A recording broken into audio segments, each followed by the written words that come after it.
Hello friends रश्मि मिक्सारले सकलोके पुनर्बार स्वागतम जनाइछु। আজি মই আপোনালোকৰ মাজলৈ এটা ব্লগ লৈ আহিছো। ব্লগটো হৈছে আমাৰ ছোৱালীয়ে মানিকান্ত কাকতিৰ এৱাৰ্ড হিচাপে এখন স্কুটি পাইছে, গতিকে তাৰ কিছু দৃশ্যাংশ আপোনালোকক দেখাবলৈ লৈছো সেই দিনটোৰ। আৰু তাৰ লগতে মই এটা পিঠা ৰেচিপিও আপোনালোকৰ লগত শ্বেয়াৰ কৰিবলৈ লৈছো। আসলতে স্কুটিখন পোৱা আজি হ'ল বহুত দিনেই হ'ল, কিন্তু বিশেষ কাৰণত মই মানে ব্লগটো শ্বেয়াৰ কৰিব পৰা নাছিলোঁ। সেইটো কাৰণে এতিয়া আজি বহুত দিনৰ মূৰত এটা ব্লগ লৈ আপোনালোকৰ মাজত আহিছোঁ। গতিকে আপোনালোকে চাব আহকচোন। এতিয়া আমাৰ ব্লগটোৰ মাজলৈ আমি যাওঁ। যদি আপোনালোকে মোৰ চেনেলটো ছাবস্ক্ৰাইব কৰা নাই তেতিয়াহ'লে ছাবস্ক্ৰাইব কৰি দিব, কাষত থকা বেল আইকনটো আপোনালোকে দবাই দিব, যাতে আপোনালোকে মই দিয়া ভিডিঅ'খিনি নটিফিকেশ্যন অতি সোনকালে আপোনালোকে পায়। আজি আমাৰ ইয়াৰ বতৰটো চাওক, বেছি ৰ'দ নাই বাবে গৰমো কম, ভাল লাগিছে। আৰু আমাৰ ছোৱালীক ওলাই গ'ল স্কুটি আনিবলৈ মমায়েক আৰু দেউতাকৰ লগত।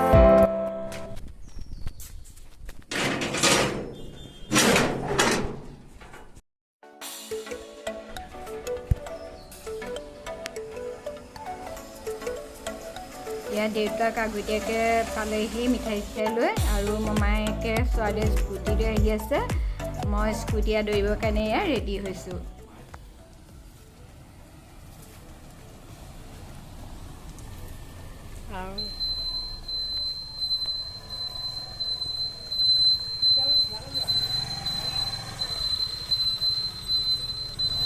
Oh, sorry.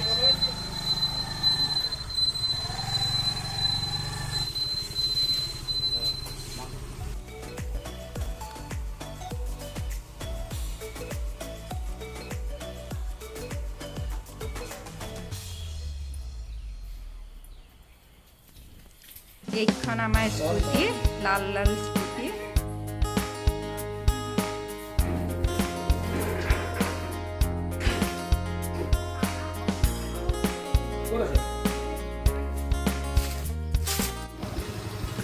এয়া নতুন স্কুটিত মই অকণমান উঠি চাইছোঁ কেনেকুৱা লাগিব।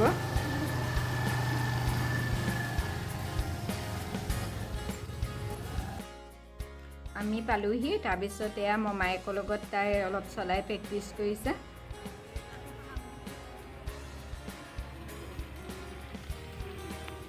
এতিয়া আহক আমি পিঠা ৰেচিপিটোলৈ যাওঁ। এই পিঠাবিধ বনাবৰ কাৰণে মই একাপ ময়দা লৈছোঁ। এইটো ইয়াত লৈছোঁ একাপ ময়দা। এইটো অকণমান কমি দিলে বাৰু। ময়দা 2 কাপ। ইয়াৰ চেনি সম্পূৰ্ণ একাপটো লোৱা নাই, এইটো গুড়ি চেনিটো সেইটো কাৰণে অকণমান বেছি লাগিব।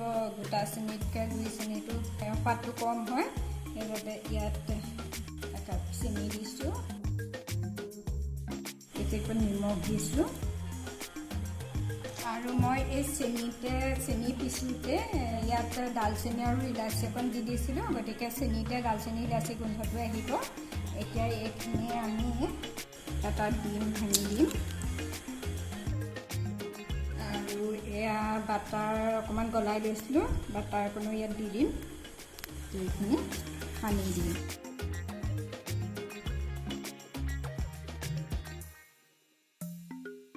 এতিয়া এইখিনি আমি মঠি পেলাব লাগিব। ইয়াত মখ নাখাব, আমাৰ ইয়াত ডিম আৰু লাগিব, গতিকে মই আৰু এটা ডিম এতিয়া ইয়াত ভাঙি দিম।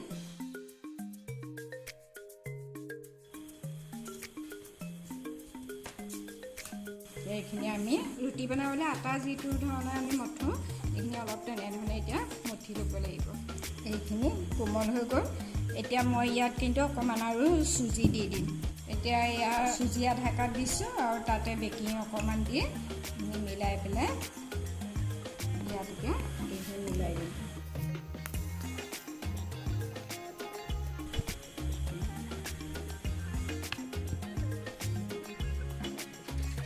এতিয়া এইখনত মই অকণমান ঘিউ মোহাৰি লৈছোঁ। ঘিউ মোহাৰি লৈ এইটো এতিয়া আমি ইয়াত মঠি দিম।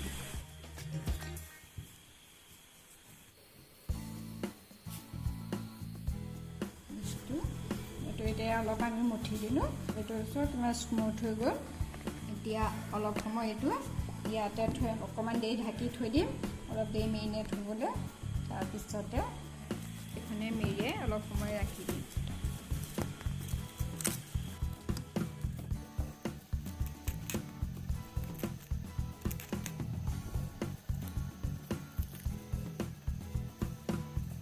এতিয়া এইটো এনেকৈ 15-20 মিনিটমান সময় ৰাখিম ৰাখি পেলাই আমি ইয়াক ভাজি পেলাম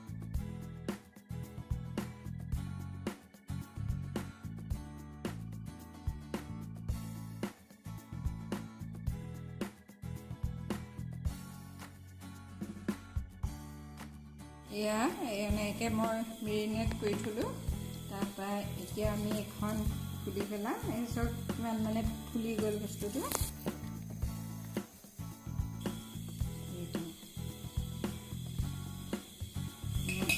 আমি অকণমান ঘিউ লগাই ল'ম ইয়াত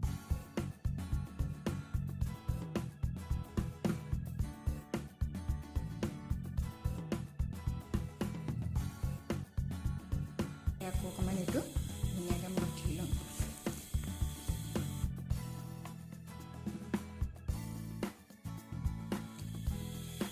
এইটো আমি ইমানটো চাইজত গোল কৰি ল'ম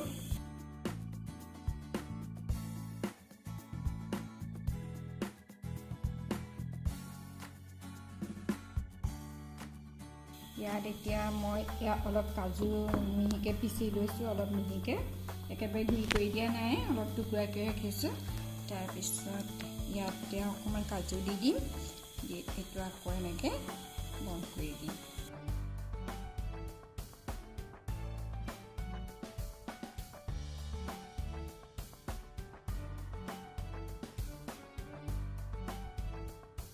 আমি ইয়াত ডিজাইনো দি দিব পাৰোঁ কাটা চামুচে এনেকৈ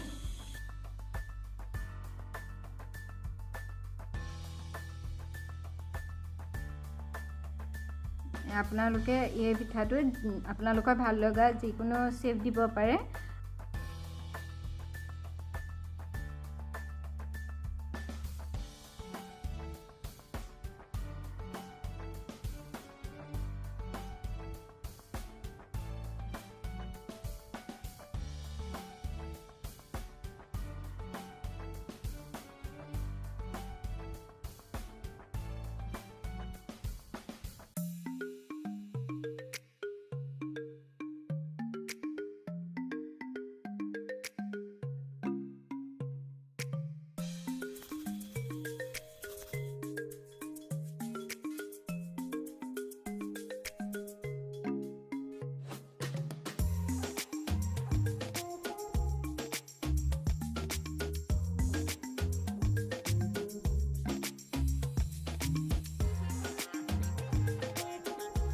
আমি এখন কেৰাহী পাৰি লৈছোঁ তাৰপৰা গেছ জ্বলাই ল'লোঁ এতিয়া এইখন অলপ গৰম হৈছে ইয়াত আমি ৰিফাইন তেল দি দিম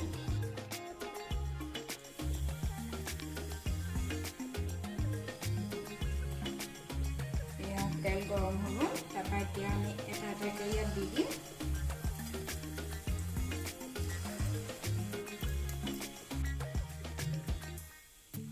আমি গেছটো এতিয়া মিডিয়ামতে ৰাখিম কাৰণ নহ'লে বস্তুটো নিসিজিব সোনকালে অলপ ভিতৰতো সিজিবৰ কাৰণে আৰু গেছটো প্ৰথম আমি মিডিয়াম কৰি ল'ব লাগিব ভাজোঁতে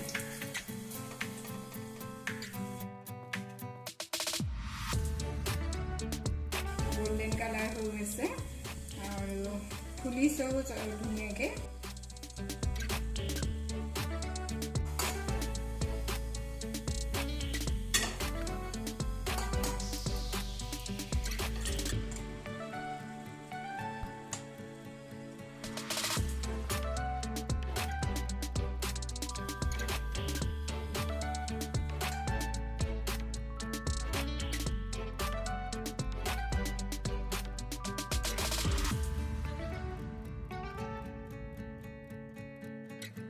এয়া আমাৰ এতিয়া পিঠা ৰেডি আপোনাৰ ধুনীয়াকৈ ফুলিছে চব ধুনীয়াকৈ সিজিছে এইবোৰ আৰু এইটো আপুনি যিকোনো ডিজাইন দিব পাৰে নিজৰ ইচ্ছামতে খাবলৈও বহুত ধুনীয়া হয় পিঠাটো এবাৰ নিশ্চয় সকলোৱে বনাই খাব এতিয়া ইয়াক অকণমান মই সজাম এতিয়া